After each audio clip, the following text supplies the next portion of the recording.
all papers and all the papers that I've seen and everything shows the car is new.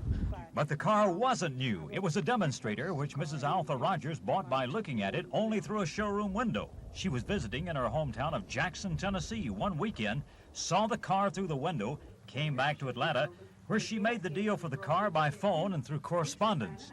She bought 2 cars from the same dealer at the same time, a Fiat and a Peugeot, both for a total of $16,000.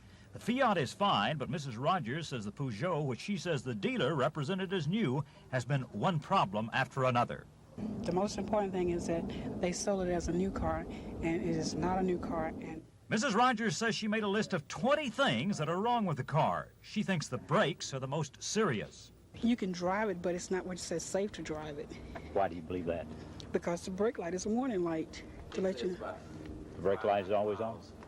It's flashing on and off at different times. After we talked with Mrs. Rogers, Call for Action discovered the dealer she dealt with in Tennessee has gone out of business. But the district manager for Peugeot agreed to meet with Mrs. Rogers at an Atlanta area dealership. District Manager Frank Nance says Peugeot doesn't have any legal obligation to fix Mrs. Rogers' car, but he's going to do something anyway. We consider that it is goodwill on our part because we feel you were mistreated by one of our dealers. Any major repairs I would take in consideration up for till December of this next year. Okay, all major. Okay, that's fair enough, I think. Because whatever else is wrong with it now should come up through January.